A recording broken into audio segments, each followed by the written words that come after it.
utilizar la morfina, teníamos que hacerlo de una manera muy artesanal. Comenzamos en el 1980 replicando un artículo que habíamos visto en una revista mexicana de uso de morfina peridural. Para aquel entonces no teníamos las morfinas que tenemos ahora, lo que teníamos era la morfina que le pedíamos a los cardiólogos, ampollas de 10 miligramos de las que partíamos y tomábamos 4 miligramos de morfina que comenzábamos a poner en el espacio peridural. Esos 4 miligramos de morfina que hoy les sorprenderán, pero para los que tenemos 40 años en esto de anestesia, pues no nos sorprenden dosis, porque antes utilizábamos dosis estratosféricas de muchas cosas. Esos 4 miligramos realmente producían muy buena analgesia, pero producían sedación y producían un montón de cosas más. La gente de cuidado intensivo comenzaron a quejarse de nosotros, que los pacientes tenían que pasar a intensivo y que algunos se deprimía la respiración, no entendían lo del prurito, comenzaban a darle corticoides, decían que todos los pacientes estaban haciendo alergia y tuvimos que descontinuar el uso de la morfina. En 1984 encontramos un artículo en que decía que se usara 1 miligramo de morfina peridural y comenzamos a utilizar el miligramo de morfina peridural. Y a partir de entonces hemos estado utilizando rutinariamente la morfina. Pero más adelante, en el 88, aparecieron las publicaciones y ya teníamos internet, ya las revistas no nos llegaban por barco como nos llegaban en el 80, sino que cada mes podíamos tener información de uso de morfina de 0.1 a 0.2 miligramos. Y todavía no teníamos la morfina en ampollas con esa concentración y teníamos todavía que hacerlo de manera artesanal. Le cuento, tomábamos una ampolla de morfina de 10 miligramos y cargaban una jeringuilla de insulina o de tuberculina, el 0.1, 0.2, y hacíamos un sancocho allí mezclando el líquido anestésico con la morfina. Para aquel entonces no teníamos otro anestésico que no fuera tetracaína y lidocaína pesada, que no es lo mismo de lo que tenemos ahora. Aparecían pruritos, retención de orina, náusea, vómitos y todo lo que ustedes conocen, que yo quisiera analizar brevemente cómo lo hemos hecho para estas cosas. El prurito aparece muy frecuentemente con un morfínico más que otro y comenzamos a utilizar hace muchos años el droperidol, pero encontramos los artículos de prolongación del QT, uno que otro paciente hacía síndrome tapiramidales, y si bien yo hice mucho neuroleptoanestesia desde el año 75 al 78 que estuve en la residencia y nunca vi prolongación del QT, probablemente no lo vi porque no estuve pendiente de él y no vi las arritmias porque tampoco estuve pendiente de ella o se la atribuía a otra cosa. Luego aparecieron los artículos de uso en albufina de 10 a 20 miligramos, pero uno que otro paciente se potenciaba el efecto sedante y entonces descontinuamos el uso de la nalbufina. Volvimos otra vez al antagonista específico de los narcóticos, la naloxona, 0.4 miligramos en una solución de 1000 cc y lo goteaban, pero la naloxona es cara. Por lo menos en nuestro país es cara, y comenzaron a quejarse de que estaba aumentando el costo y había que estar vigilante de que no se pasara más goteo de lo que era, y entonces no era el sustituto. Me regaló alguien que yo le hice algo de dolor, el TENS, porque ya no lo necesitaba más, el enitribol neurológico transcutáneo. Apareció un artículo y yo dije, bueno, pues vamos a ponerle TEN a los pacientes. Y comenzamos a ponerle TEN, pero aquello era muy aparatoso porque había que ponerle los 4 electrodos, andarlos subiendo, el paciente se quejaba de que los rozó y que eso me está doliendo, y entonces hubo que descontinuarlo porque los cirujanos comenzaron a quejarse de que los pacientes se sentían como que estaban graves. Y apareció el artículo del propofol de 10 a 20 miligramos endovenoso y comenzamos a utilizar propofol y dijimos, con esto sí hemos resuelto el problema. Pero ¿qué pasa? Algunos pacientes de 20 miligramos se deprimían y había que ir con un ambú y ventilarlo y era muy aparatoso el que el paciente se deprimió y realmente nos asustaba mucho eso, porque algunos pacientes ya estaban ingiriendo líquido. Y volvimos al pasado, volvimos a la difenhidramina, al Benadryl, y con el Benadryl nos hemos quedado. 20 miligramos de Benadryl, en parte se sedan un poquito porque el mecanismo del prurito no es por liberación de histamina y por tanto el Benadryl no debía ser tan útil, pero se sedan un poquito con Benadryl, le da un poquito de sueño y sobre todo los hemos convencido de que o dolor o prurito, y con eso mejor prurito. Otro de los problemas que tenemos con los morfínicos es la náusea y el vómito. Y si ustedes ven este artículo en el que dice que 8 miligramos de ondansetron son suficientes para quitar la náusea y el vómito, y no debemos creer mucho en lo que vemos publicado, porque eso es mentira. El ondansetron a muchos pacientes no le quita la náusea y el vómito, sobre todo pacientes embarazadas, vomitan a pesar de ello. Yo sigo utilizando la combinación de dexametasona y ondansetron. El ondansetron es genérico en mi país, es barato, entonces es muy buena combinación. Un problema con la dexametasona es que obviamente eleva la glicemia y en algunos pacientes tenemos que recurrir a la metoclopramida, que sigue siendo buena todavía, teniendo cuidado de inyectarlo lentamente por todas las razones que ustedes conocen. Pero bueno, si bien unos dicen una cosa, otros dicen otra. Este artículo dice que la ciclicina es lo mejor para la náusea y el vómito y que el ondansetron no sirve, que la dexametasona no sirve, que eso es lo bueno. Sin embargo, en nuestra práctica la ciclicina no ha sido tan buena como la combinación de dexametasona y ondansetron. Cada quien tiene que hacer su propio manera de manejar estas cosas. Otro de los problemas de los narcóticos es la retención urinaria. Y yo creo que en esto, de los problemas que ocasionan los narcóticos, ha habido mucha magnificación. Y así como hay cosas que dicen que son de una manera, pero fueron de esa manera hace 30 años con el medicamento o con la técnica que se utilizaba, hoy día las cosas no son así. La retención urinaria, este es un artículo de pacientes que fueron operados de herniorrafia con anestesia local por infiltración. Y el 0,37% de ellos hizo retención urinaria. Lo que significa que los pacientes que se operan de hernia inguinal hacen retención urinaria, no importa la técnica que se utilice. En anestesia espinal sin morfínico, el 2.42 en este artículo hizo retención urinaria y con anestesia general la estadística fue mucho más alta. ¿Qué hacemos para la retención urinaria? Hacemos que el paciente orine siempre antes de anestesiarlo.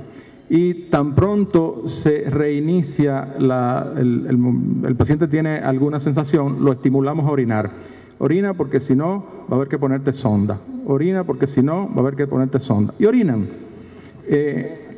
En algunas ocasiones que hemos dado mucho líquido o que tenemos miedo que el paciente retenga orina, lo que hacemos es que le vaciamos la vejiga y con la vejiga vacía las posibilidades de retención urinaria es menos.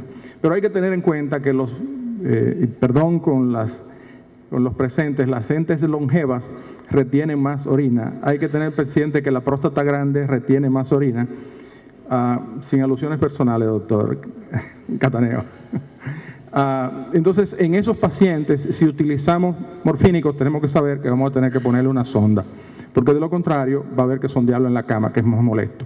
Pero si ponemos en la balanza en una paciente de fractura de cadera o un paciente con una prótesis de cadera que orine espontáneamente con dolor o que tenga que tener una sonda, pues obviamente la sonda es mejor al dolor. Y este es un artículo ya bastante viejito, del 99, en el que se inyectó en el espacio subaranoideo ketamina, neostigmina y morfínicos. Decía el doctor Nalda Felipe en una ocasión que lo escuché, que el raquis es el basurero del organismo, porque se ha inyectado de todo por ahí. Si ustedes ven en el prurito obviamente fue altísimo, 76%, el vómito fue de 19%, pero si se ponen a ver la cantidad de morfina que se utilizaba en aquel entonces, eran 3 miligramos. Entonces, obviamente, produce muchos síntomas.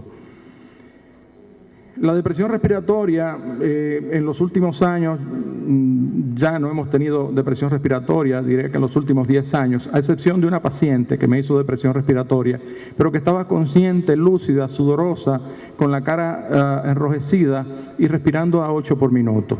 Lamentablemente era la mamá de una anestesióloga y por eso hizo depresión respiratoria, porque la anestesióloga insistió en que le pusiera 0,2 en vez de 0,15, que era lo que yo venía usando, en una paciente de 83 años para una fractura de cadera por metástasis de cáncer. No le teman a la depresión respiratoria. La depresión respiratoria no es brusca. La depresión respiratoria aparece lentamente y el paciente va dejando de respirar de 14 a 13, a 12, a 11 y avisa. Todo el asunto es que estos pacientes tienen que tener un familiar o tienen que tener a alguien cercano porque le estamos dando medicamentos importantes.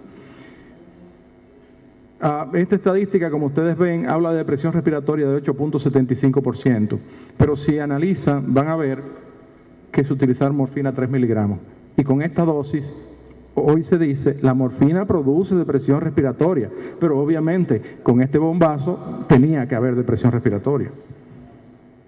¿Qué estamos utilizando hoy día? Como decía el doctor Aldrete, 0.1 miligramos de morfina son suficientes para producir analgesia durante 12, 16, 18 horas. Nunca hemos visto 24 horas en los pacientes nuestros con analgesia. Entonces, ¿qué hacemos? Que si sabemos que el nivel comienza a disminuir a partir de las 8 horas, lo que hacemos es que a las 8 horas, a las 12 horas, le administramos un AINE. Cada quien tiene su AINE favorito. En los últimos tiempos yo estoy usando el etofenamato, su nombre comercial es Etobay, sin propaganda, pero me ha resultado muy útil porque produce analgesia de 24 horas o 36 horas. Es una sola inyección, se pone intramuscular profunda y el paciente no tiene dolor en día y medio. Y le puedo contar una experiencia de mi hospital, que es un hospital de trauma, que como hospital de país subdesarrollado tiene muchos motociclistas y tiene muchos accidentes de motor y muchas fracturas de fémur. Y hacemos los sábados 40 fracturados de fémur. O sea, los hacemos en la semana, pero se hacen unos 50, 60 fracturados de fémur, enclavamiento intramedular, sean clavo bloqueado o clavo de Kunche. Cuando hay huelga de médicos hay que hacer 150 en términos de 2 o 3 días. Y los que han estado en Santo Domingo saben la epidemia de motocicletas que tenemos. Ya no hay campesinos con burro, ni con mulos, ni con caballos. Ahora hay campesinos con aparejos en la motocicleta. Y comenzamos a hacer estos pacientes a ponerle morfina a dosis de 0.1. ¿Y qué pasa? Que antes los pacientes se quedaban 2 o 3 días después de operado. Hoy día se operan hoy del fémur y mañana se van de alta, porque el paciente mismo dice, ¿para qué me voy a pasar el fin de semana aquí si hoy domingo yo me siento bien? Y hubo que implementar la de alta de esos pacientes que no se hacía, implementarla domingo porque todos se quieren ir porque no le ha dolido, ni le duele y se sienten bien. Los efectos nociceptivos de los narcóticos están demostrados. Es más la protección que produce la combinación de narcóticos y anestésicos que lo que producen los anestésicos solos, y eso está bien documentado. ¿Qué usamos hoy día para la cesárea y todas las cirugías ginecológicas? Y le confieso que aunque yo no lo hago porque ya abandoné la cirugía plástica, porque una noche me soñé que me habían demandado y dije, no hago una cirugía plástica más, aunque me dejó muy buen dinero. ¿Qué hacemos hoy día? 0.1 de morfina, 15 o 20 microgramos de fentanil y 8 o 12 miligramos de levobupivacaína. Es una joya. Yo diría que este es el Rolls Royce de la anestesia para la cesárea. Los pacientes no tienen ninguna molestia, no les duele nada en 36 horas y las cantidades que estamos administrando, como sabemos, son demasiado bajitas para que pasen a la leche materna. Quiero contarle una experiencia con la morfina intratecal. Cuando comenzamos a utilizar morfina intratecal se usaban dosis muy altas. Y un día a un paciente, guardabosque, por cierto, o sea, un señor que tenía que caminar mucho, por alguna razón se me ocurrió darle 50 microgramos de fentanil. Y esos 50 microgramos le produjeron un síndrome neurológico transitorio. Y el paciente estuvo 1 día, 2 días, 3 días, 5 días sin mover las extremidades. Al tercer día ya yo me angustié porque el seguro solamente cubría 3 días y entonces yo dije, ¿hasta cuándo lo voy a tener aquí? Lo tuve a los 5 días y a los 5 días dije, me lo tengo que llevar, era un paciente privado, me lo tengo que llevar para el hospital porque ya voy a tener que pagar 2 días. Conversamos con los familiares, era un pobre guardabosque que tenía un segurito, me lo llevé para el hospital. Al 11º día que el paciente no movía las extremidades, estaba durmiendo y yo le dije al vecino de la cama, está durmiendo, dígale que yo lo vine a ver. Y me dijo el vecino, déjeme decirle una cosa, doctor, él de noche se levanta y va al baño solo. Ese día lo di de alta y le dije, él no va a lograr demandarme.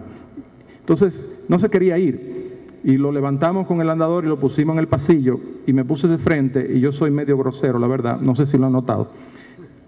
Y dije a uno de mis residentes, por detrás, le quité el andador, digo, sosténgase, yo lo sostengo. Y le dije al residente, empújalo, fuerte. Y cuando lo empujó fuerte, el hombre salió caminando. Y yo dije, no tiene síndrome neurológico transitorio.